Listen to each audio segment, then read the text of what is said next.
Sablez, ça fait. Hey, wow. Gazo. Clic. Wow. Ça tue, ça blesse, ça fait. Hey, wow. Gazo. Clic. Wow. Ça tue, ça blesse, ça fait. Hey, wow. Gazo. Clic. Wow.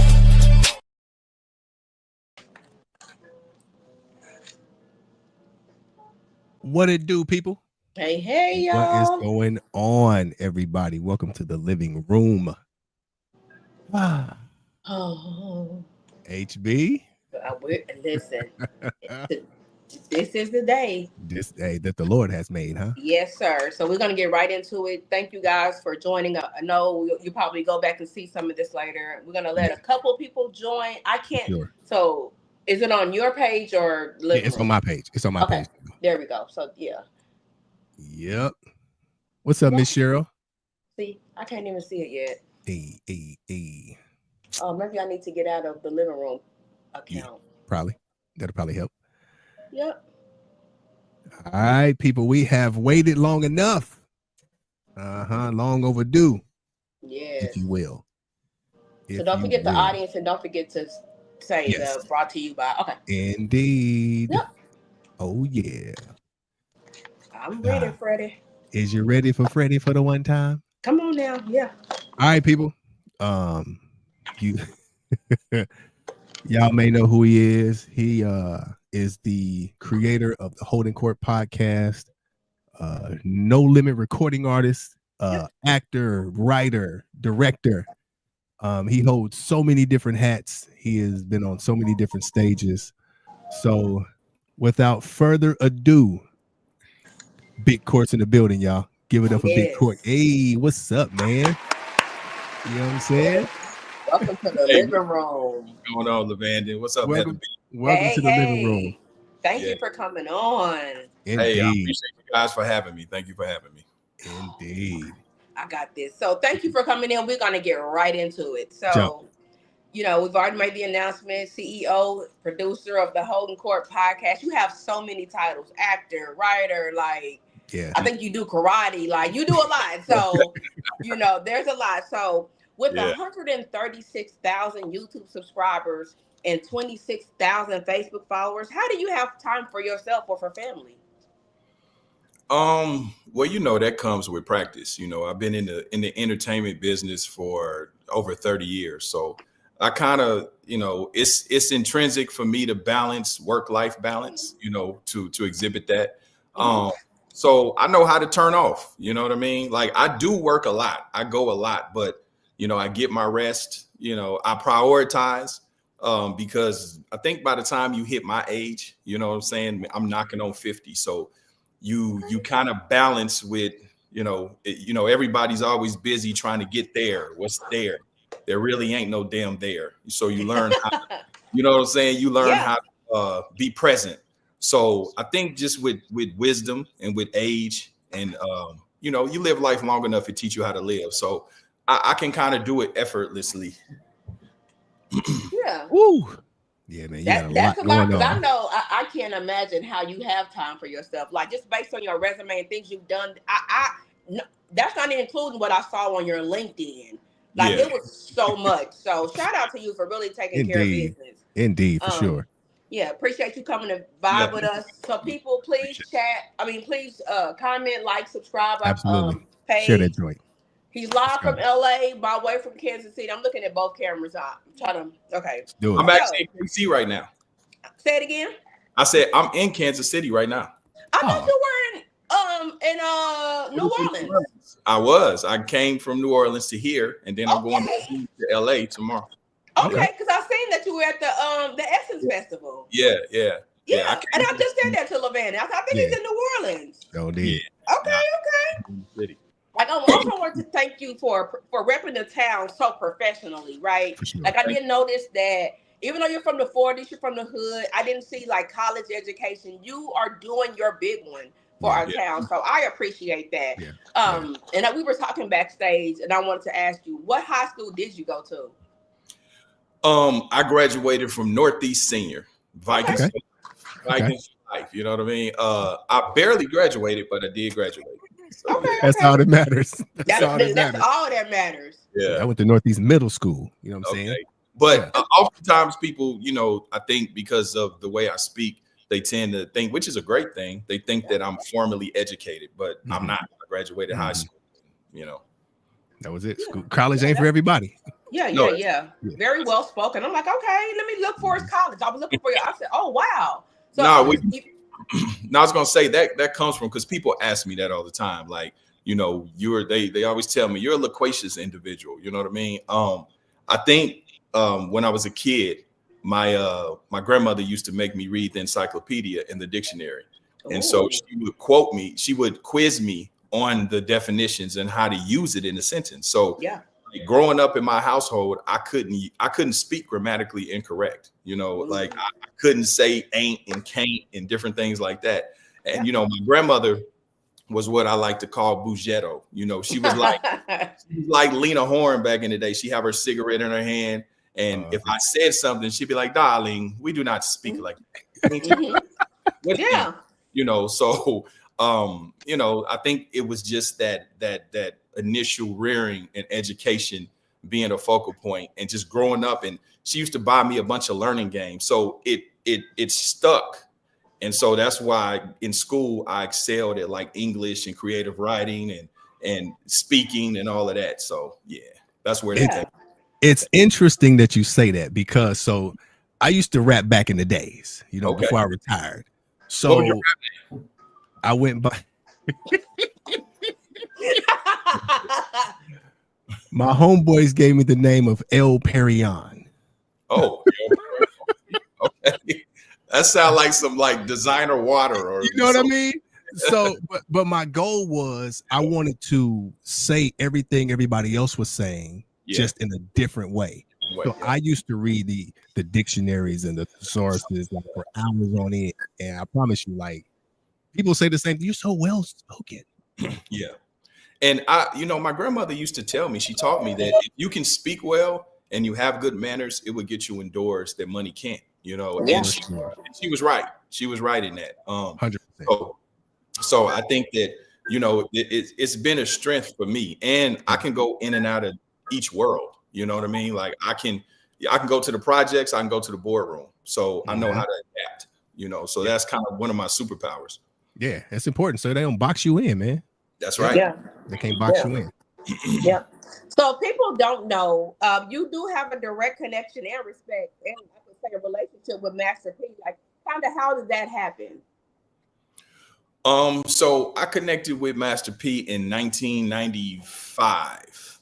I was 18 years old, 17, 18 years old. And basically, you know, I was a part of a rap duo called CCG from the early mid 90s. And, you know, I didn't want to be local. You know, I aspired to, you know, get to the levels of, you know, shout out to Vel Bacardi. You know, he inspired me a lot initially, because seeing him signed to Def America and seeing him on Yo MTV Raps, you know, that was huge for me. That let me know that, okay, this is possible. Yeah.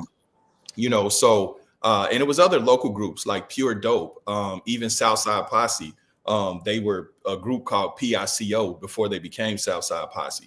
So like Money G, even though we're only he's only a year or two older than me, he inspired me a lot as a rapper back then. So, you know, of course you had Tech Nine doing his thing. So it was just, I had to figure out a plan to get us on. You know what I mean? I didn't want to, and no disrespect to the, you know, coming out the trunk, you know, because that was part of the hustle. But, you know, for the most part, it was, you know, you had to get a record deal back then. And so I used to send tapes to like the major record companies. I would get the address off the back of the CD and the back of the tape. Yep. I would send out the packages, and they would return them. And like, we don't accept unsolicited material. I didn't even know what that meant. You know what I'm saying? So I just said, okay, let me try for some smaller labels. So I sent it to, at that time, you know, Rap a Lot, Dog Day Records, In a Minute, Black Market, all these independents. And I sent it to P. And what I would do is he had a voicemail number. And so what I would do is I would call and fill the voicemail up so nobody else could leave a message. And so I sent probably about 10 packages. So my persistence got his attention. And so, you know, he called the house one day and was like, you know, I'm doing this compilation called Down South Hustlers.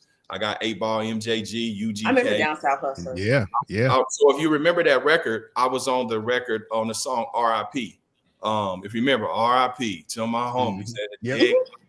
Okay, that's me rapping third on there. Okay, let's go back and listen. Yeah, it was me, P, and Silk, and my partner Cisco. And so actually, we're the first group, the first rappers from Kansas City to bring a gold record back to the city with that record. I saw that. So you know, that's what kicked it off, you know, and that was that was an interesting time back then, because you know, we were kids, man. We didn't have any guidance, any coaching in terms of music business. There wasn't much industry here in the city, so we're figuring it out as we go along, you know. But we were very young doing that, but that's in essence how I got with Master P. That's pretty smooth. I sent out a couple press kits. I never got no looks back. I didn't send them to P though. I didn't send them to P. Hey, try to be quiet. Audio. Okay, so people don't know that you have a really huge platform, the Holding Court podcast, which is on Revolt. I seen it on Spotify. It's on a lot of different platforms. You've interviewed. Listen. Everybody. When I saw Tank, that was it for me. But Ice-T, Tech-9, Bone Thugs, Dewey the Don. You even have a intro by Sully 4Q. Shout out to Sully. Yeah, shout out to Sully, man. Yeah. That's the homie. Knew Sully when he was a little kid, man. Yeah. Little bitty kid. He's cool. So how did that all happen? Like, how do you get such major artists and you know, actors and actresses on your show? How did that work? So initially, is relationships. A lot of these people I know, or I have a relationship with, or I have rapport with. That's how it started. So of course, you know, your Master P's, the Silk the Shockers, the J Princes, you know, these are people that I knew. I just, in my phone. Michael J. White is a friend of mine. We work out together, you know what I mean? So I just seen that skit with Ray J. I just saw that. Yeah, right. No, that's a part of a series. It's not even is it really? I thought it was okay. It's a 6-episode series. Yeah. Okay. So you know, so that's how it started. But once I created the platform and I started getting traction, it started attracting other celebrities and people wanted to come on the platform, you know, and that's always flattering because you never know who's watching, you know what I mean? But that was why I created the platform. Like, I wanted to create a safe space for people to come and be celebrated, where it wasn't really about the mess. It wasn't about the vitriol and all the gossip and all of that. Now, we can still attack controversial subjects, but we can do it in a tasteful way, right? And when I say controversial, I mean, like I'm viral right now with Damien Guy, right? Because of what he said. Now, it could be controversial, but it's opinion. He basically said, okay, Guy is the best group ever. That's subjective, right? Yeah. But he's not exposing nobody. He's not talking down on nobody. He's not, you know, smutting nobody. So we don't do that. So I basically wanted to create a space where we celebrate people, and I wanted to humanize the culture. I wanted to show people that we are not a monolith. You know, a lot of times in our culture, in the urban culture, especially with the content that kind of is at the forefront, you know, it depicts us in sometimes in such an unflattering light, you know, and I wanted to show that we weren't a monolith, that provides balance, you know what I'm saying? And humanize, make us look good. So that's the purpose of the show, you know, and to also give flowers and celebration to some of my favorite legends. You know, I tend to like to talk to people that have actually accomplished something. Now, I understand we're in a different age and a different space to where celebrity is not necessarily what it used to be. You have people that are, you know, have celebrity or notoriety, that ain't done shit, right? No talent. Mhm. So I understand that, but those aren't people that I'm interested in talking to. Like I really like to talk because I like to inspire, and I want people to leave my platform entertained and inspired, and motivated. So, what's the story? How did you get to where we all know you? What were some of your setbacks? How did you, navigate that? So that was my motivation. So every time, I travel a lot, and by God's grace, the podcast, it resonates with a lot of people. So sometimes I'm noticed when I'm out, and when people say, "Man, I love how you represent the culture," I know I did my job. Or people, tell me, "Man, I was watching Zero's episode, or I was watching, Baby J's episode, and it touched me." Even with the latest thing with me and Baby J, where we had that emotional exchange, that man, I got so many messages from gangsters, from women, from everybody. Like, man, that really touched me. I'm at work crying, like, wow, I did, So, Yes. so that to me, that's the thing. People call themselves influencers, and you got to ask yourself, what are you influencing people? What are you influencing? Yeah, Yes. indeed. That's good. And similarly, if I may, that's one of the reasons why I feel like people come to the living room a lot. Like we have a wide variety of conversations about a wide variety of things. Like we talk about we don't do the messy stuff. Like we ain't about to perpetuate nobody's fights, or what I'm saying, we don't do none of that. But you can come in here and literally feel like a safe space to talk about whether it's emotional trauma, you didn't have your daddy growing up. You know what I mean? We've had those kinds of exchanges with people, and I think that's one of the things that keeps bringing them back, because we ain't contriving nothing. It's not made up. It's not forced. But if it's a subject that you want to discuss, we're here for it. We're here for it. Just like sitting in the living room in real life. In the living room. Hence the living room. Hence the living room. In the living room. Yeah. So question, Court, how long have you been in Cali? 23 years. I thought it was quite some time. I couldn't put a number on. I'm like, it's been quite some time. Okay, so people constantly compare Cali to Tennessee to California all the time. Do you personally see like any similarities in our cultures or music or anything? Well, Kansas City, we gravitated toward California, mainly the Bay Area. So the Bay Area and LA are night and day. It's like Kansas City and St. Louis. You know what I mean? So yes, KC is very heavily West Coast influence. And back in my day in the 80s and the 90s, of course, you had the the influence of the gangs, the Crippin' and the Blood, and that came from LA. Then as the 90s came around, of course, with music and independent hustle, that's an understanding that we adopted from the Bay Area. And so a lot of our rappers will go back and forth from the Bay. And of course, we know the Bay Area rappers come to Kansas City. They usually have, great followings, and they get their show money and their verses or whatever. So it is similarities, but different, but different. Yeah. Cause the gang culture in LA is really real. See, it's not a joke. Yeah. We merely adopted that. You know what I mean? They some of them people are born in it. You're talking about 4 or 5 decades of that gang banging understanding, So I literally got homeboys from out there that are born in it, so it's a little bit different. Yeah, and it's not just the women. The men, it's the women. Oh yeah, ladies be in it. Yeah, I went to Nipsey right when he died, and this lady was like, "Hey, homie," I'm like, "I don't want no smoke." I'm like, listen. And I might have had on red, knowing me, but they was like, "Yeah, it's not a game over here." Yeah, it's not. Yeah, like, I just seen your interview with Sibo. So Sibo, Quiet as It's Kept, was one of my first favorite rappers. I had all the Sibo, the bald head nut, fish tailing in the cut, cassette tapes. Yeah, cassette tapes back in the days. Yeah. And then to know that he was as connected to the city as he was, because I didn't know he used to come here and run around with Fat Tone until I watched the interview. I'm like, man, Fat Tone really had him out here. Yeah, shout out to Steve-O, man. That's one of my favorite interviews. But yeah, Bo, oh my God. I used to see Bo in the 90s, in the 40s, in my neighborhood, shooting dice. Like he lit it on the corner. You know what I'm saying? Like, yeah, he really used to move like that. But but I will say that it's a little bit different. It's similarities Mhm. in lingo and some things we've adopted from them more or less than them from us.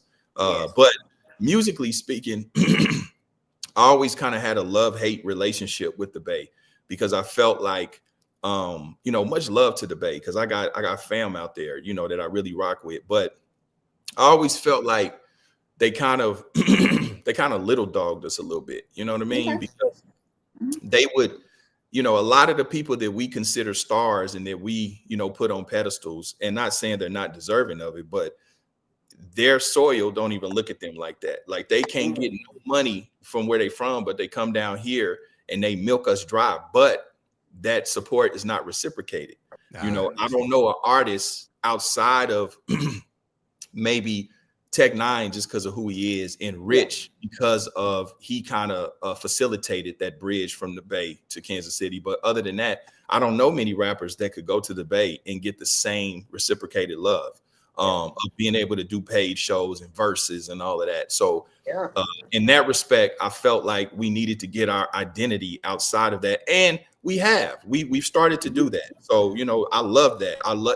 And I'm not gonna lie, that was kind of my generation. That was my generation and kind of a little bit thereafter. But now, I believe we've moved out of their shadows and we're, carving out our own identity, our own sound, our own understanding. I agree.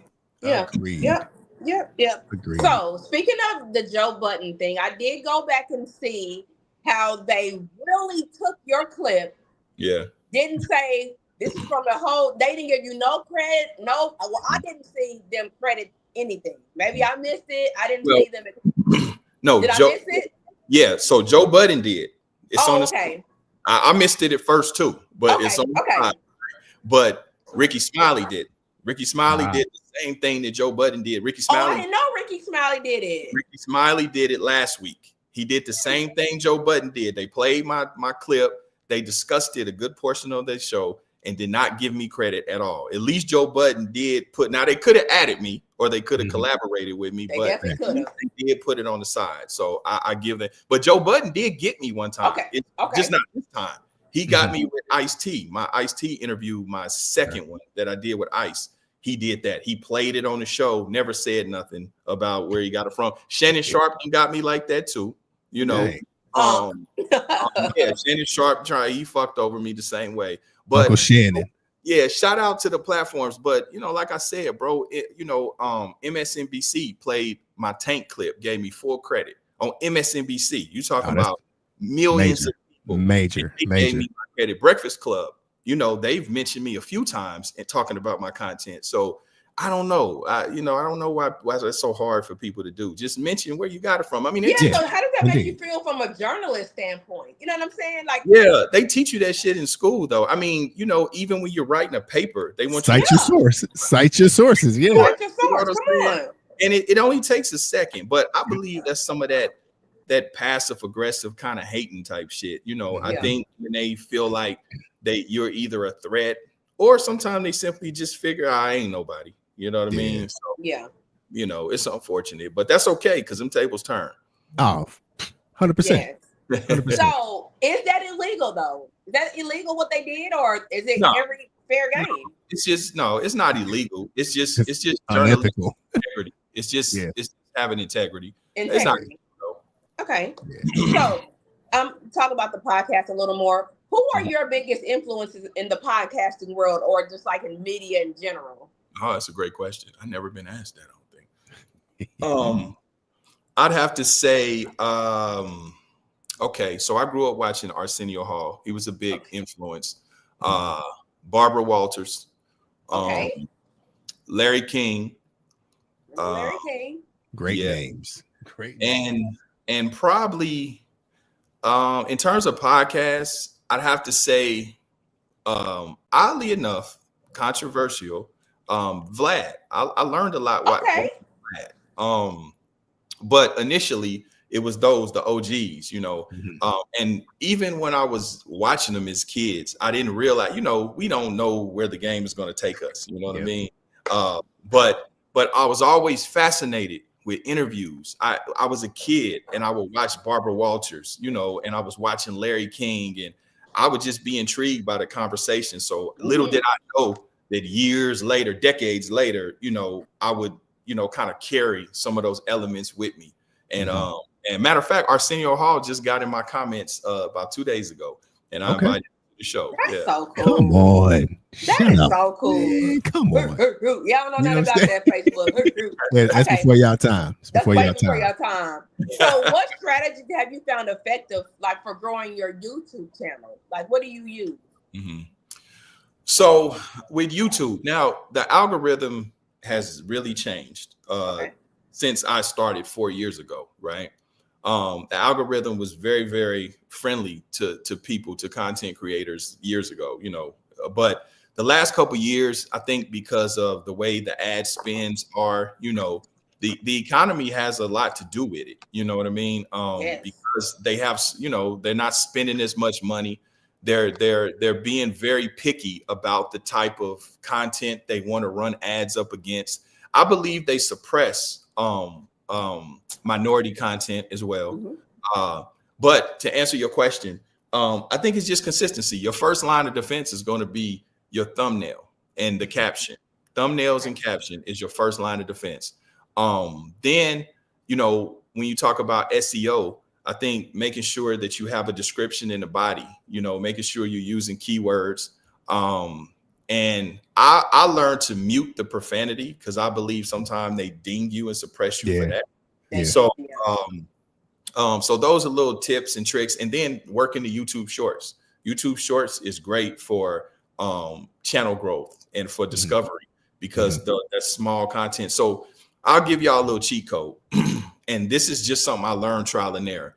What I did was I didn't spend any money on marketing for the Holding Court podcast. In essence, what I did trial and error was I used kind of like I used TikTok short form because I learned that, like I say, the short form, people have small, you know, short attention spans. So people just scroll. So I would use TikTok, YouTube, Facebook Reels on my personal and my Holding Court, because my Holding Court podcast Facebook has over 100,000 followers on it. And so I would use that and then the shorts. So it created this synergistic effect where because I remember having a conversation with Ice-T one time, and he was like, Court, he's like, I can't get on social media without seeing you somewhere. You know what I mean? He was like, you know, he was like, man, I was showing Chanel something, his daughter something on TikTok, and I came up, you know. Then you go to Facebook, it's my personal page and my Holding Court page. Then you go to YouTube, then you go to Snapchat. I got 50-some thousand followers on Snapchat. You know what I mean? So I was just throwing shit against the wall to see what sticks. So it was consistency. And then I started learning what works. And once you figure out what works, you lean into that and do more of that. So there's a trial and error process because everybody's audience is different. You know what I mean? So, Indeed. I got a question of my own, if I may. You always may. If nobody has ever listened to your podcast, like, is there a particular episode that you would recommend them go listen to? Oh, that's a good question. Wow.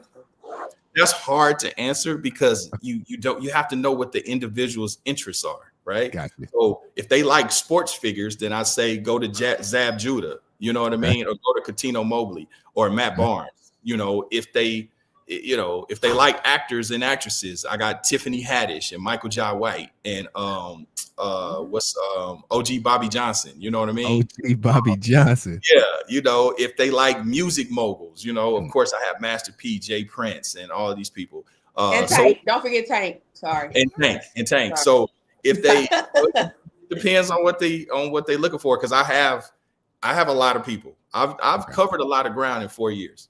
Okay. Yeah. Dang, that's all. It's only been 4 years. Yep. Yeah.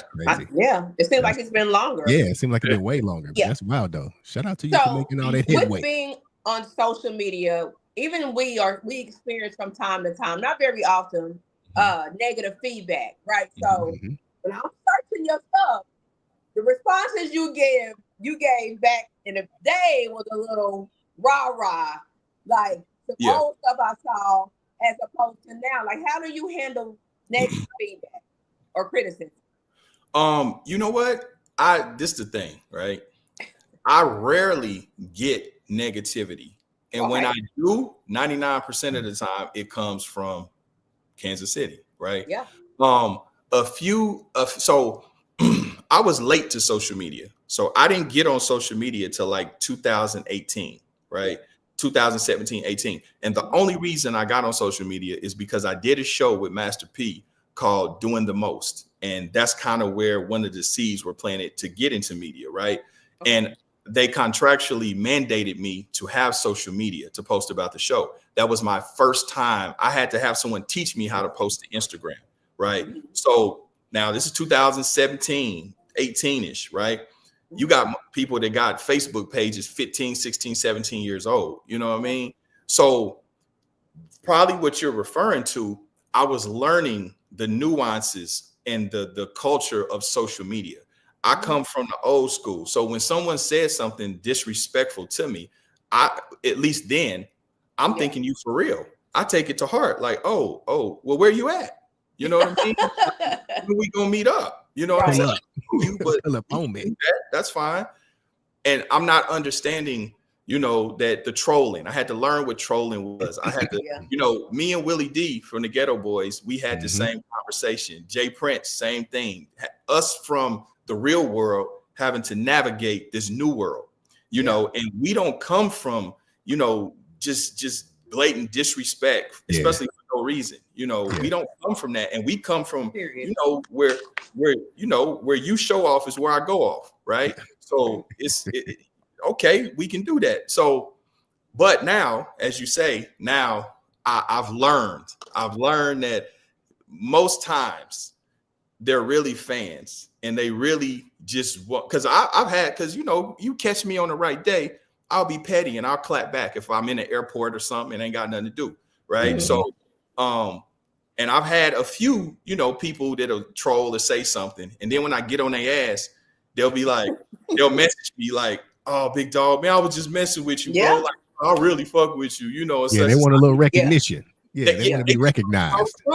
You know what I mean? So, and then I understand that, we in the era of the Charleston White thing, people, which I believe is, I'm not saying about Charleston White because as ignorant as he can be, I still believe he's very intelligent. Extremely. For sure. Yeah, but I think that it's a lot of that type of content is intellectually lazy, and people think that it's a quick bag, So, just let me attach my name, let me try to go viral at the expense of smutting or lying or whatever the case may be on somebody else. I don't do that, because one thing that I do know is at some point you got to log off and live a real life. That part. And two mountains won't meet, but two men will. And so you don't want to, Heather, put that in the quotes. Heather, put that in the quotes. No, that's a fact. So you don't want to, for some social media pennies, fuck around and find yourself, and bad news beat you home, overplaying. You know what I'm saying? So, I'm too old for that. I don't play with nobody. I don't mess with nobody. So I expect for no one to, and listen, what I mean by that is I have a sense of humor. I don't take myself so serious to where I can't be trolled or I can't, be talked about or somebody can't bag on me. I can laugh at a joke about myself, but when it starts becoming acrimonious and vitriolic and malice, it becomes malicious. And you're really trying to tear me down or create a narrative or take something from me, that's when it's a problem. So you gotta have a line. That's how I have a line in the sand. Because Charleston, he kind of pushes the envelope. He burns the envelope. Okay.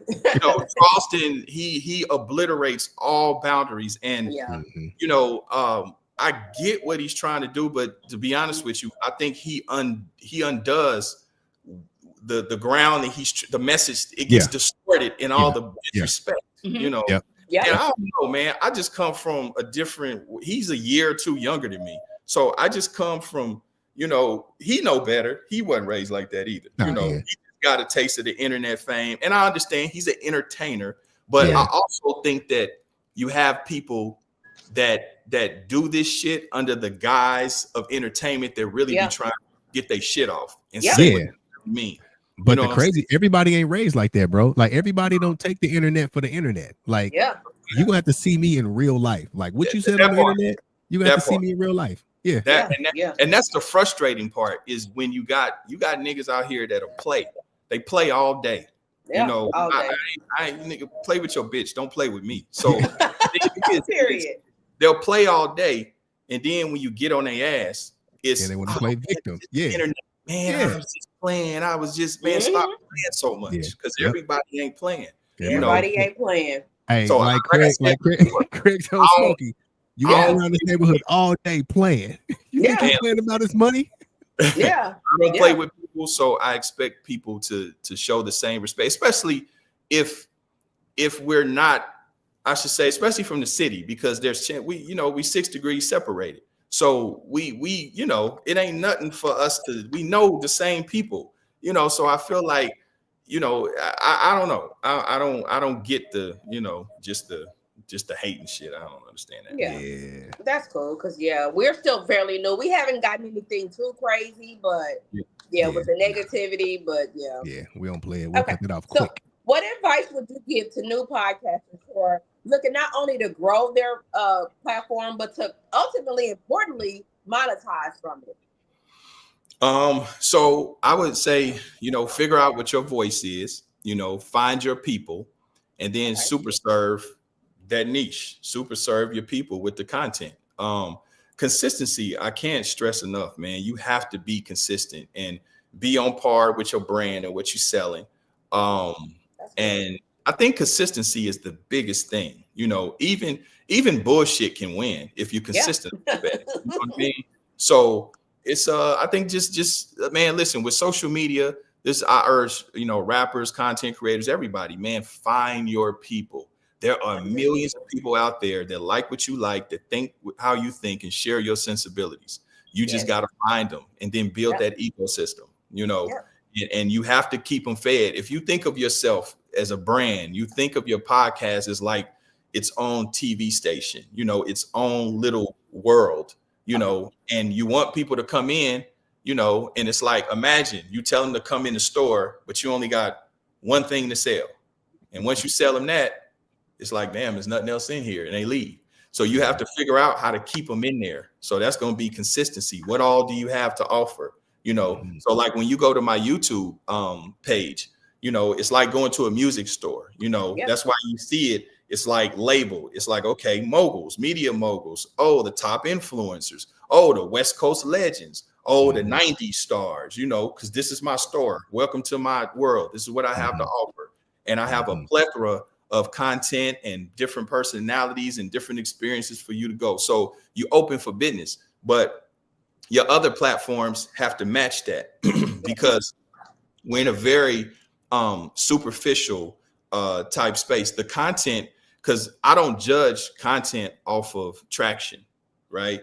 Because sometimes the traction just isn't there because it's new, or they just haven't figured out how to touch their people, but it could be damn good, right?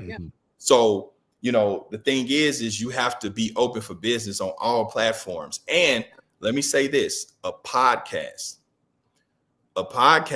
is actually an audio formatted show. It's where you listen to it, right? The visual is just a bonus. So when you understand what it is that you have and what you're doing, then you understand what you're working toward. So that's where my deal with Revolt happened, because of the audio, not because of the visual, because a lot of the big money comes from the audio. Just now, within the last year, they started incorporating, helping to fill ads on the video side. But it's the audio. Like when you see Joe Rogan and all these guys get these big deals, that's from audio. That's not from YouTube. Interesting. Now, when you say audio, you mean Spotify, right? Yeah. Be clear. Yeah. So yes, audio meaning Spotify, meaning you go to some place like Megaphone, or you go to Buzzsprout, or there's a ton of them out there, and they distribute your audio to all the platforms, and then so people. I've been in line in places and on the phone, and let me not put the 2 on 10 and act like it happened a lot, but twice You know what I'm saying? Twice. You want Where to see it so Kansas City. yeah, you know what I mean? I'm talking and somebody is, you know, they hear my voice and they're like, Big Court, you got a podcast, huh? Like I recognize the voice. It was a truck driver. You know what I mean? Yeah. So monetize. The name of the game is to monetize your asset in as many places as possible. You want to be able to have the platforms pay you, yes, but then you also want to be able to get brand deals, get sponsorships, Yes. you know, get, you know, the embedded content. There's so many other ways. I mean, through Revolt, and for instance, I'll just share this with y'all. Like, for instance, you know, with Revolt, they're able to get what they call reads. So because I do very well on the audio side, like State Farm, they may pay me $7,500 for a 60-second read. They basically give me a script. Yeah. And you got to read it, you know. Yeah. So State Farm, they were there for my family, you know. So if you want that shit, you do that for 60 seconds, $7,500. You know what I mean? Crazy. Yeah. I would be a reading fool. I'd be like, so this is what the game that I'll be trying to share with people when it comes to, you know what I mean, the podcasting business in general. And so this is why I pose the question sometime when I see people, you know, in the entertainment part of Kansas City that kind of interject a level of divisiveness and confusion. And I'm kind of like, okay, cool. So you're doing that, but what's the economics behind that? How are you going to scale this? What is the plan? You know, because you can't just be doing all this and creating all the confusion for, you know, $3 a day for Facebook views and causing all this confusion. Nigga, like, what is the business of this? What are we talking about? You know what I mean? So that's me. Gems, people, gems. Yes, listen up. Y'all these notes I got. Gems. It's not a game. That's Sure. And I try to do that, man. I've always done that. And the thing that I learned is one of my mentors told me this, really wealthy guy. And I kind of told him, I said, man, you know, my heart be in the right place. And I try to share wisdom, knowledge, wisdom, and understanding. I said, but it seemed like sometimes it backfires. Like people take it like you're talking down on them or you're talking over their head or you think you know everything. And you know what he told me? He said, what you're doing is you're watering them too much. He said, just like a plant, if you give it too much water, it dies. So you got to get them a little bit at a time, you know, for them to grow. So that was a piece of information that I had to learn because I have a mindset where I want everybody to go. I always feel like, damn, they could do it. They could do it. They just don't know. All you got to do is give them the information. They're going to take off. Yeah. You know what I mean? So you got to spritz them instead of watering them. Yeah. And you know, and you know, as the Bible says, you know, let those who have ears hear, let those who have eyes see. So you can't force it on nobody. All you can do is just, I throw the information out there. I give it with love and you do with it what you choose. For sure. Yeah, I appreciate that. Indeed. Yeah, that you dropped a lot. I hope y'all was taking notes, Chad. Listen, absolutely. I got notes for y'all. So Court, what are your goals for your podcast in the next maybe year or so? If you don't mind sharing. If you can't, I understand. No, say it one more time. What are your goals for the next year or so? So what I'm gonna do is you know, just recently, me and Ice-T, we formed a TV network, FAST channel, OTT platform called OG Network. So I'm super excited about that. And so that's where I will start having my full episodes available there. But also on the network, it's basically like Tubi, like Pluto. So we got over 1,000 titles. We've curated a bunch of content, a bunch of original content, and then we also have one of our tentpole shows, which is our original show, is a show with me and Lazy Bone from Bone Thugs and Harmony called Somebody Had to Say It. So that's a new show that'll be debuting on an OG network. And so basically I'm taking Holding Court. See, so like I just told you, right? Taking the same asset and monetizing it in as many places as possible. Yeah. So I make a cool amount of money with Snapchat. People don't know Snapchat has a high CPM, so they pay really good. So what's that's CPM? What's CPM? Cost per million. Yeah. So basically per 1,000 views, it's a certain amount of money, and it's dependent on the quality of your content, depending on, you know, the niche of it, the demographics. So there's a couple things that they compute to come up with the CPM, but they pay a much higher CPM. So the amount of views that you get paid for on Snapchat, the money that you make, you probably have to do 100 million on YouTube. You know what I'm saying? Oh, So, but like I said, now I'm still monetizing all my platforms. I'm still getting the sponsorships and the reads and the brand deals through Revolt on the audio.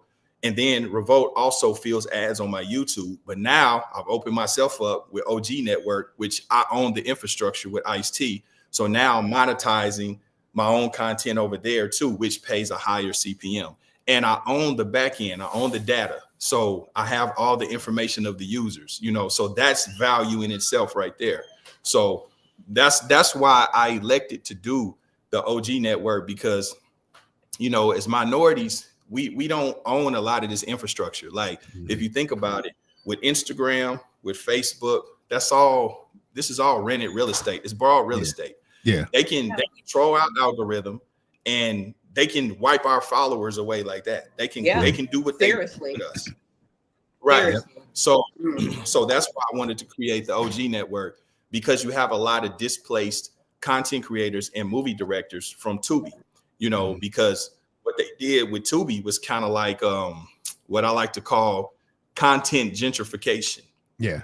So they use Black people and the kind of the cheap content to build it up and get the value, sell it off, then move the goalpost and be like, okay, we don't need you niggas no more, you know, and they get tricky with the deliverables and all of that. So you have a lot of displaced directors and filmmakers.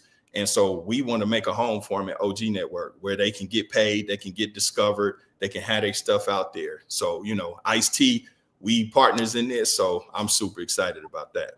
That's pretty dope. Yeah, that's amazing. Absolutely. Shout out to the OG Network. You know what I'm saying? That's really cool. And that was on my little to-do to talk about. So, you know, you linked it right on in. So last podcast question. Really, it's not. I'm watching time. Yeah. No, I want to get into some basement question, ladies. I ain't forgot about y'all. I got y'all. So, how has podcasting changed you personally and professionally? Well, I'll be honest with you. Personally, I've learned a lot. I've learned, Malcolm X said it the best: he who controls images controls people's minds. And man, when I tell you that people, for the most part, again, I don't want to generalize the public. I don't want to speak in absolutes, but the general public are very naive and they can be controlled. So I learned simple things like I could take a 6-minute clip and whittle it down to a minute and a half and change the whole context. And then the caption, when I put the caption, I'm already programming your brain of how I want you to take that content. I'm already planting that seed of how I want you to. So, because what I learned is you can have 100 people look at the same piece of content and come away with 100 different understandings of what just transpired, you know? So I just learned how easily the media and people can manipulate people's emotions and thoughts. I never was in that space before to understand that, but man, you know, and I'm responsible with it. But if I wanted to, I could play puppet master with a lot. You know what I mean? Especially as your influence grows. You know what I mean? Like, I could get mad at a person and simply, you know, get to doing puppet master shit and you know, craft these narratives. And nowadays, you know, Jamie Foxx said something that was interesting that I agree with. He was like, man, fame used to be fun. You know, now, you know, even at all levels of notoriety, you become a target. And we're, you know, there's no check systems. There's nothing to govern that. Like, nowadays, you can lose money by anybody saying anything. It don't have to have no merit. It don't have to be true. No. A motherfucker can just wake up one day and be like, Puffy touched my ass. You know what I mean? And then go to the blogs. Yeah, Puffy touched my ass. You know, 100 million. Or you know, you see kind of like with Shannon Sharp now. I don't know, you know, is guilty or whatever, but the fact that those things can just be said with no day in court, You got millions of dollars walking away from him just because of the negative press. Yep. So I learned that people are really evil. You have a lot of miserable motherfuckers in this world. And everybody, not everybody, but there are people with evil intentions that want attention they don't care about the expense, they don't care. And that's why I don't like the puffy stuff and all of that. Yeah. I don't pay attention to that stuff, nor do I do content about that, because at the end of the day, that's somebody's real life. Yeah. And I don't me and who I am, I don't feel right trying to monetize and make entertainment of someone's real life. Yeah. You know what I mean? Rather it's relationship struggles or somebody broke, somebody on drugs. To me, none of that shit funny. None of that shit is entertaining, because I have the emotional intelligence to be able to put myself in their shoes and be like, well, man, if I'm at my lowest moment and I'm really fighting for my life and people are thinking that this is entertaining, people think they really trying to come up off my trauma, I don't know. I just ain't wired like that, so. And most of the time, man, when people make these false accusations just for a few dollars, even when it's come and found out that it's not true, the person's reputation, careers, and lives are already in shambles. Ain't no fixing it. Fixing it. And that part is usually very quiet, just like with Chris Brown. They alleged something to him a few years ago. Everybody ran with it. It comes back. Oh, that was bullshit. Yep. Probably nobody repeated it or posted it or blogged on it, So Yeah, and won't apologize. And won't apologize about saying it. It's so unfortunate. Yep. Okay, so we got about 10 minutes. So I want to thank you so much for the podcast information. You gave me so many notes. So much. Hopefully y'all was taking notes. Lavana, you can share my notes. I want to get into this portion we call the basement. The basement. So the ladies, they never disappoint. They send me a couple of questions. And so if you don't want to answer it, just say, Heather, get out my business, pass. How? First question. So there's not many. So are you single? Are you married? Are you spoken for? Yeah, no, I've been married a long time. Okay. Yeah. So that eliminates the other question. Okay. Because somebody wanted to know, were you open to long distance dating? Get lost, you home wreckers. Yes. Be gone. Okay. So what would be your idea of a first date? That was another question that came in. So now to contextualize, I'm Gen X, right? I'm born in the 70s, raised in the 80s. So I come from a space where it wasn't all of these qualifiers. It wasn't, relationships weren't transactional. It was very, very just organic and innate. You like me, I like you. I met my wife when I was 15. I didn't have nothing. I was in high school, and then I went to jail soon thereafter. So we would go to Wendy's and split a nugget. You know what I'm saying? A splurge for us in my teenage years, when we had my daughter, was us going to Zips on Friday. Oh, man, Zips used to be killing. You feel me? Going to Zips and then renting a blockbuster movie or a Hollywood video movie. Those, because it's about connecting. It's not all of these other, I need you to spend this, I need you to have this, I'm glad that I don't have to deal with that, in this day and age. So a first date for me, right, is, man, it's simple. It's simple. And I'm a man that doesn't mind spoiling and courting, so I don't mind a nice restaurant and all of that, because I want to go somewhere I'm comfortable, and somewhere that I like. But I don't think that should be a qualifier, so simplicity and just you can go to a coffee shop and just talk, because we at an age where even when you talk about intimacy, the whole, and I don't want to be vulgar, but I'm saying, but the whole dick and pussy thing that plays out as you get older, right? Yeah, it's really about connecting here. You know what I'm saying? So to be able to connect mentally and that accentuates the physical and everything else. So simple. If I was talking about first dates, man, it would just be simple and comfortable with zero expectations and just let it flow. Please, I Got wish you. you would try to take a girl to Wendy's today. What? Yeah, they not. That Yeah, should be okay. Yeah, it's gonna should be be. all over social Guess media. what? I might have a taste for a spicy chicken sandwich, and you Yeah. may have a taste for it. Like that doesn't mean that I'm cheap. It don't mean that I don't rock with you. It's simple. We just want to hang out. It's about us hanging out. And I could be like, you know what? I ain't had a chicken sandwich in a minute. Man, you want some Wendy's? You know, or I might be in the taste for lobster. You know, like, damn, you know what? I got to taste lobster. So it's very man, it's just organic. It's real. It ain't Indeed. this. I need to put on a show and a production for you. Indeed. Indeed. So speaking of the whole dick and pussy thing, excuse my French, is a woman who absolutely does not give head, is that a deal breaker? Or are you gonna work with her?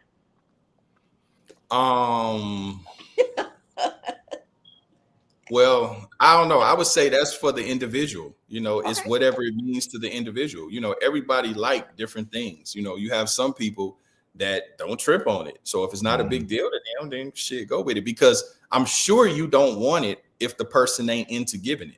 Yeah. They can keep it at that point. Yes. You know what I'm saying? So you want shit like that, those type of you know, sexual acts, anything sexual that comes from the heart, you know. So that's when it's good, when a person wants to do it and wants to make you feel good. So if it's begrudging, then shit, you can keep that. Yeah.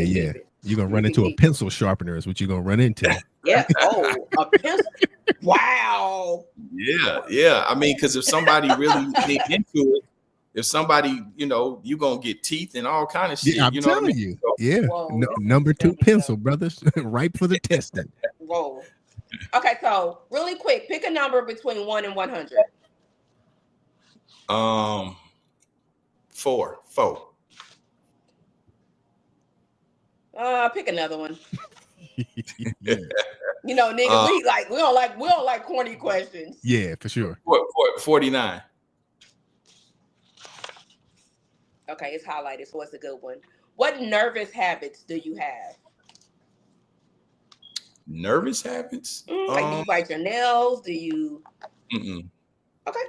Well, okay. No, I wouldn't say nervous, but when my cortisol levels are elevated and I'm stressed, I tend to eat my feelings. So I tend to crave bullshit that I wouldn't normally eat. So if I'm stressed or whatever, I may crave like Jack in the Box or some shit I would never eat, or Twizzlers or something, you know. So that's probably my go-to. I eat my feelings. Okay. That's a good response. Pick one more number. Yeah. 56. 56. Name something you fear might change you. That's a good question. Something that I fear might change me. I don't know. Let's pick another one. I can't think of nothing. Okay. That's a good question. I'm afraid I'll answer.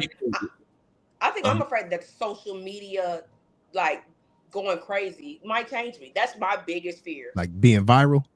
Yeah, like we already get people to say, hey, y'all, you know what I'm saying? Just imagine we get court numbers. Oh, man. Yeah. You think that would change you? I don't know. Like, I'm afraid that it could, because I'm not regular. I can't have your numbers and be regular. What you mean? I'm regular. What do you mean? Heather gonna be star-studded. You're not walking into regular without security. No, so I respect your mind and what you're saying. I don't subscribe to that. I think that, you know, we're all just humans in this world trying to figure it out and trying to live and you know, want to be loved. And it's just simply what we do. You know what I'm saying? Like my life is not, void of trials and tribulations, just like everybody else. Just because I may have a little money or a little notoriety or whatever the case may be, it does not separate me from life. You know what I'm saying? Because what it is, you know, I always say, don't let what you do define you. You know, so my accomplishments or what I have doesn't define me, because I was really the same dude with nothing. You know what I mean? So, I mean, because money just affords you more options and a little freedom. You know, freedom is really what it is, to do what you want to do. but that's just one less problem. You don't have to worry about paying a bill. But life is going life regardless of the economic backdrop. You know what I'm saying? Sure. So yeah, that definitely wouldn't change. You know, I don't think it should. You know, and it hasn't changed me. Now, not in a bad way. Now, it makes you more aware. It makes you more astute to things. It makes you, I travel a lot. I meet a lot of different people. I have a lot of different conversations. So I'm exposed to a lot, you know, which in that I'm able to maybe see things a little bit different. My perspective is not as narrow because of my experiences. You know what I'm saying? So it can change you in that respect where, you know, you just have more experience. But in terms of just, you know, thinking that, oh shit, I'm there. Ain't no there. Like I said in the beginning, man. Yeah, or the people that around me could change. Cause you know what I'm saying? Because people start acting that too. So you know, maybe that's what I was trying to say. Like I've always been popular per se, but like I'm afraid of the people around me. Oh yeah. They see them numbers going up. They see money. You know what I'm saying? And so. That's a real thing. I've had to deal with, you know, I've had to navigate survivor's remorse.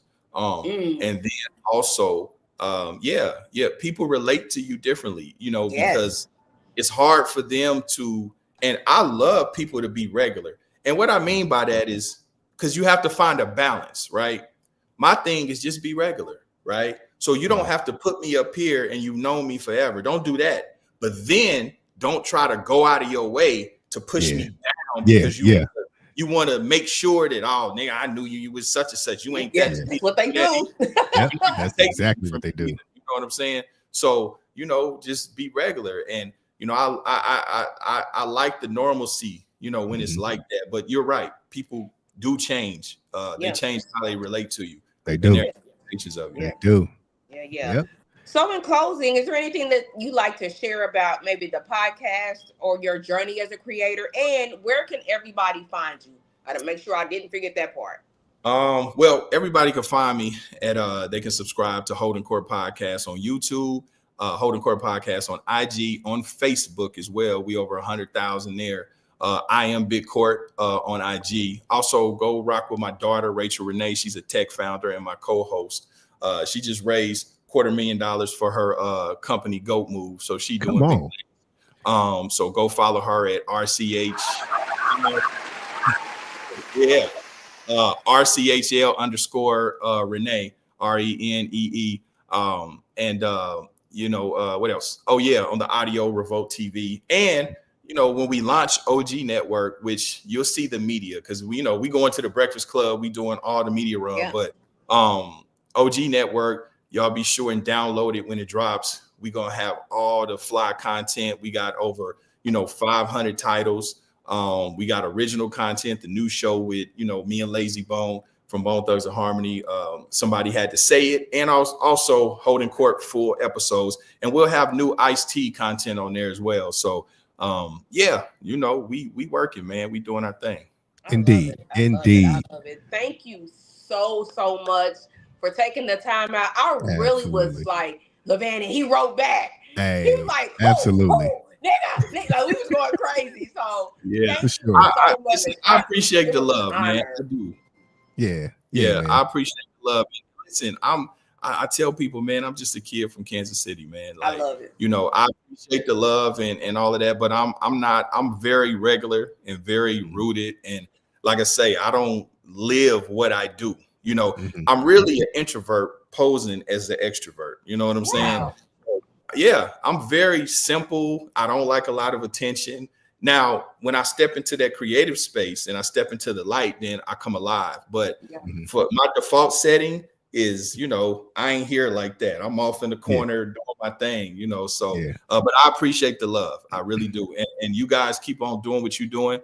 Heather knows that, whatever information I can share with you guys and how it can be of service, she knows that. So indeed, for sure. We appreciate it. Appreciate you. Thank you for your time. Court has been adjourned. Indeed. Final thoughts. About what? Anything, just anything. Final thoughts. Well, okay. Well, I thought she was gonna get a little more salacious with the basic talk. You know what I mean? No, I was keeping it light. I don't want no smoke. No, Yeah, we're keeping it real. relations, All right. no. All right, Indeed. all right. But no, man, y'all keep doing what y'all doing, man. As they say, KC is a town. I represent, at this point, Kansas City and Los Angeles, and I consider New Orleans my third home because they show me so much love as well. And Los Angeles has adopted me, and KC is my home. So, I do want to say something. Okay. And this is, maybe off topic a little bit, but just because I want to see KC win, right? There's so much talent here. I mean, it overflows with talent everywhere. I mean, not just even in entertainment, but I just want to see us have a little more bridge building and understanding with dealing with each other and not be so heavy handed and understand like the concept of jeffing. We need to do away with that, because it's divisive. You know what I'm saying? We put ourselves on an island when we don't talk and we don't, build and we don't exchange information and resources, So I think, as they say, your network is your net worth. So I think start building with each other. And I'm not saying niggas got to be sitting around, toasting marshmallows, singing Kumbaya. I understand everybody's not going to get along all the time, but at least, be able to respect people. If you don't got nothing good to say, just don't say nothing. You don't have to go out of your nothing at all. Go out of your way to tear folks down or tear somebody down that's trying. You know what I'm saying? So, and I'm starting to see, camaraderie amongst the artists and the creatives and different things like that. People are going on each other's platforms. People are sharing information. People are doing skits together, creating together. So just continue to do that, and lastly, think outside the city.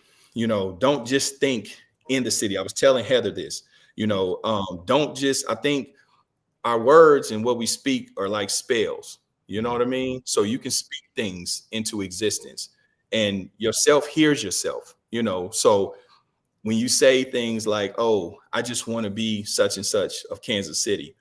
Now, don't get me wrong. If that's your goal, that's your goal, because I had to learn that I can't place my expectations on people. That's a disservice to myself and to them. Right. So some people may be okay with that, and that's fine. There's nothing wrong with that. But you have to manage your expectations too, so because if you want to be the hugest, right, that's going to constitute you making different moves than just trying to be the top tier in your little pond. You know what I'm saying? So I would just say, just, shoot for the stars. And if you miss, you know what I mean? That's my quote that I use. That's her quote at the end of every show. Yeah. Okay. Where'd that quote come from? Let me see if you know. I don't know. I've been hearing it for years. Donnie Simpson used to say it on Video Soul. Oh, Video Soul, you taking it back. For the moon. If you don't quite make it, you'll still be amongst the stars. You'll be amongst the stars. Yeah. So, steal my stuff, Court. Well, hey, so what I like to say is I'd rather aim high and miss than aim low and hit. You know what I mean? So that's good.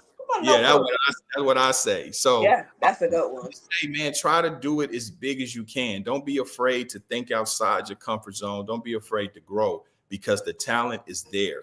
This city is rich with talent, and I just want to see everybody make it. I really do. I want to see a movement. We've had moments, but I want to see a whole movement.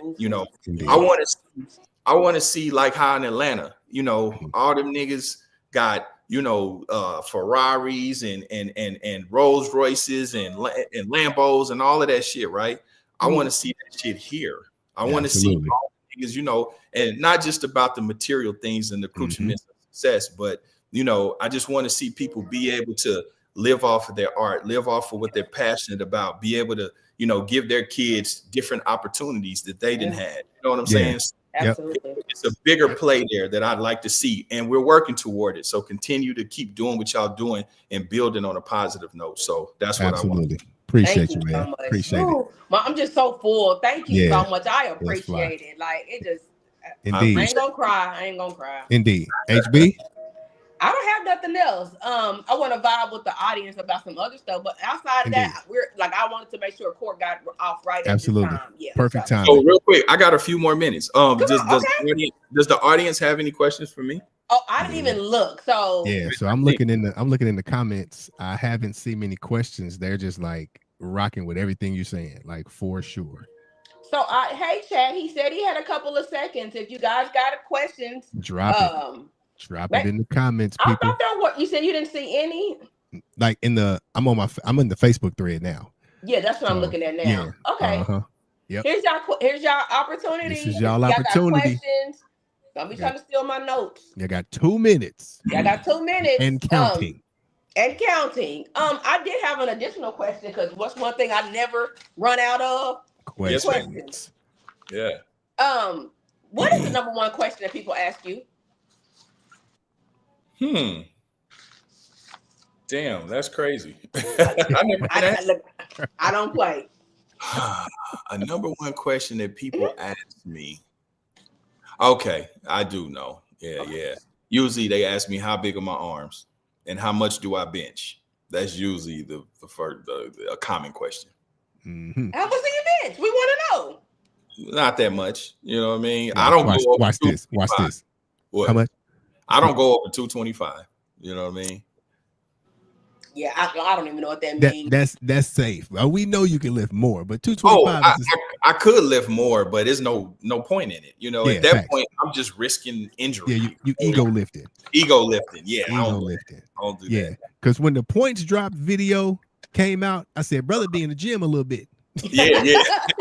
Oh, damn, you took it back. You remember that? Yeah, when the points of video dropped, I said, man, homeboy swole in the fool. Yeah. I always, I'm a skinny guy, just genetically. I'm an ectomorph. So, my skeletal frame can't take all that weight. But I've lifted 405 before, but it's no sense in doing that. 225, I'm good. Yeah, that's enough. You get a good workout with 225. That's right. Yep. So it's 9:12, people. It's 9:12. No, I don't see any. Somebody said you're still doing legacy builders. Oh, yeah. So we revamped it. So that was my community, legacy builders, that I have with my daughter, where I basically coach and help content creators really get their stuff up off the ground. We had some issues with the website. The website crashed. Excuse me. So I had to have that redone. But yes, we will be literally relaunching that in August. Probably by mid-August, we are relaunching Legacy Builders. That was a great question. That's somebody that really follows what Last question. Mm-hmm. If you were to launch an artist, what are you looking for in an artist? So I'm working with Sunday right now. Sunday is a female artist from Kansas City. So I was talking about this on a platform. Artists and I don't want to get long-winded because I don't want to keep y'all now. But artists in Kansas City kind of have had a love-hate relationship with me, because on one hand, they feel like, well, you're right next to one of the biggest music moguls of our generation. We feel like you could do more, well, I understand that sentiment to an extent, right? I was an executive at No Limit forever and knew No Limit at Gutter Music with Master P. I was vice president. Well, the thing it's a Southern hip hop label. It's a Southern, so KC artists primarily do West Coast shit. Mm-hmm. P thinks that West Coast shit just doesn't sell. That's not his lane. That's not his brand. Right. So, but now when I went to do my own thing, it was hard to find artists in KC, and I'm talking about then. And, mind you, I'm not talking about everybody, but just my experience. It was hard to find artists that understood the work. A lot of times people think they want it until the work starts. That's like people that want to get in shape, right? People want to look good. They want to lose weight. They want to get muscles until they actually have to eat the bland food and they have to do the work. Mm-hmm. And then it's like, oh, shit, it ain't a pill I can take. No, you actually have to do the work. So artists, sometimes they're idealistic about what it takes in this game. They think, well, I can rap. I'm dope. The niggas around me think I'm dope. Blow me up. And it's like, nah, you got to do the work. Do it in the studio is just a small part of it. Yeah. You have to create content. They see you before they hear you. you have to really, you got to build your audience and you have to be consistent. Then not only that, if I'm investing in you, I have to trust that you're not going to go to jail. You're not going to get killed. You ain't got bitch problems, baby mama problems. You ain't on drugs. You're going to show up. You're going to, do all the things that you need to do. So that's a lot to trust. And, especially if you don't have rapport with that person and you just want talent. So I look for, I would be more inclined to deal with people that have a level of integrity and, some hustle about them. You know what I mean? That's going to outshine. You can have a talented motherfucker, but you can't tell him nothing. You have someone that has half the talent, but they're coachable. So, so I think sometimes artists don't understand that part. And then, people are attracted to motion. You're more apt to get involved with someone who is doing everything and then some in their power, and they got a little something going on, opposed to somebody who is just kind of, I see you doing it, but shit, you look like you doing it as a hobby. So what the fuck you want me to get it? And me, now I got to do more than you for you. Like, so, and those are difficult conversations that sometimes I'm a realist, I'm a straight shooter, so, and I understand I can be very kind of militant because I'm very disciplined and very kind of no nonsense. So I know sometimes that can rub people, the wrong way, but I'm not a coddler. You know what I mean? You don't give out participation awards. awards. What's your sign? I'm a Leo. Period. I felt the energy. Here, you done got her started. Big Leo energy. Okay. Yeah, I'm an August Leo. Me too. Cause what? Cause nothing. Okay, sorry. Wait, I'm August 21st. I'm the 14th. Okay, all right. A week later. Yeah. I felt the energy. I'm like, ooh, okay, sorry. Yeah, big Leo energy. So any more questions? Any more questions in there real quick before I leave? Somebody said, what is some advice that you would give your 20-year-old self? Oh, wow. There's a question above that one too, man. Sure, right. Oops. What would I give my 20-year-old self? That's a good question. I would tell myself to just be present. You know what I mean? Be present. That's, I always remain in a space of gratitude. There are a lot of people that I lost in the last 20 years. You know what I'm saying? So, be present. Basically that. And that covers a multitude of things, that trickles down to a lot of different areas. So, be present, be patient, and just enjoy life. Cause man, life is short. When you get to this stage of the game, you realize you got more, time in back of you than you do in front of you.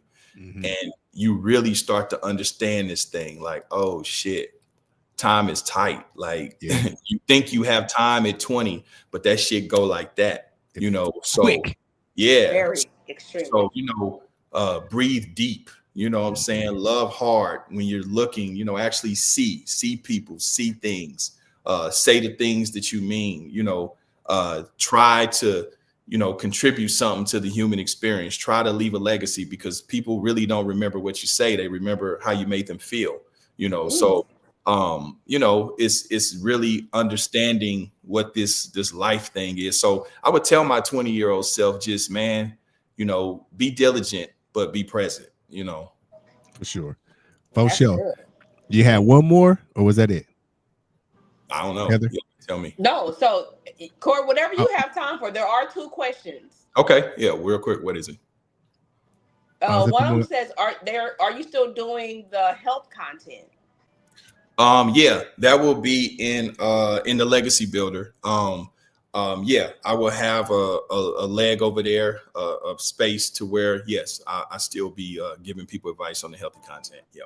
Oh no, she wrote it twice. So that was it. That was the last question. That was it? Yep, that was it. Indeed. We made it through. Through. Listen, So proud of us. I appreciate you guys. Like I said, Heather B, I'm always of service. If anything that I can do to contribute to you guys' movement. You got great energy, great questions. You guys did a great job. So give yourself a hand. Appreciate you, man. We definitely appreciate it. Let me throw the little applause in there for the one time. Hey. Yeah. Appreciate it. Again, thank you so much. Indeed. Yeah, thank you. Sure. So on that note, hey man, y'all gonna lead us up, huh? Yeah. Oh yeah, for sure. Okay. 100%. All right, well, I shared it on my page, so man, much love. Okay, that's what we needed. Come on, big Indeed. guy. Indeed. So, I'm saying, hey, since we done, you know right. how we end No, every don't single. close out. Don't close out. No. Okay, I'm out of here. Don't close out. Okay. Close out. Okay. All right. All right. Salute. I appreciate y'all. Thank you bro. so much. Appreciate you. All right, for sure. That was really amazing. We made it through. So before we close out, thank you, audience, that we weren't able to. As you see, we had a very special guest. I don't want you guys to think we were neglecting your comments or your. Y'all see, we was in business mode. Hey. Drop in the chat. How y'all think we did? Yo. Like, how did it go, people? How did it go? I didn't get too basement-y, but then he wanted to be in the basement, so I was trying to steer clear because I knew that he was married. Yes, indeed. So yeah, I didn't want to, mess with that. But thank you guys. I see the comments. Okay. Hey, let's go. Okay, thank you so much. If you guys take the time out, he was dropping some knowledge. Hey, super knowledge. Follow him on. When I tell you, he's on YouTube, Instagram, LinkedIn, something else. Everything. Something else. Yeah. And a partridge in a pear tree. He on everything. Seriously, it has been doing it since I remember him in the town a little bit when I was. Well, he's only 5 years older than me. So yeah, I remember him. I do remember him. So thank you again, Court. If you go back and watch this, shout out to you, Court. Big Court. Yeah. Just I like to give you guys Friday show. We're gonna have Pastor Tellis. Is he Pastor still? We still call him Pastor. We still call him Pastor. Yeah. Period. Pastor Tellis Eugene Bolton.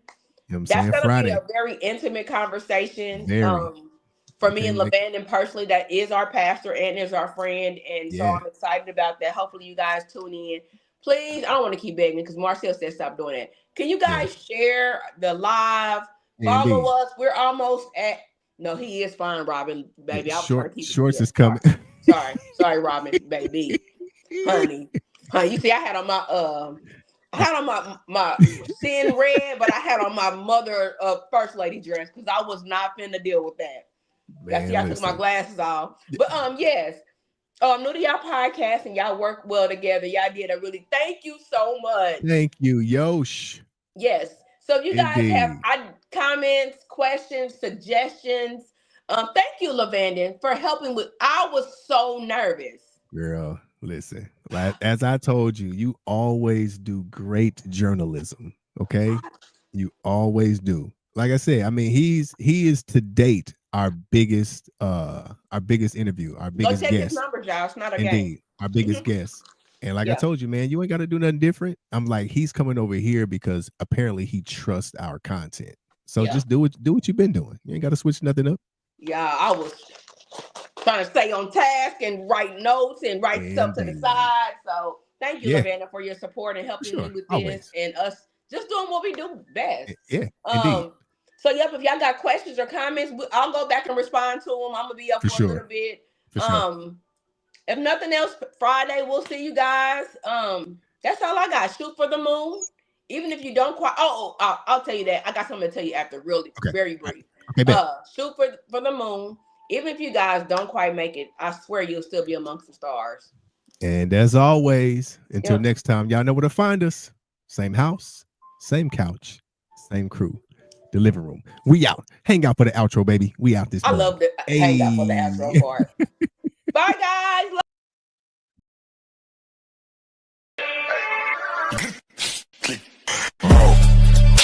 Ça tue, ça blesse, ça flingue. Hey, Gazo. Clic. Ça tue, ça blesse, ça flingue. Hey, Gazo. Clic. Ça tue, ça blesse.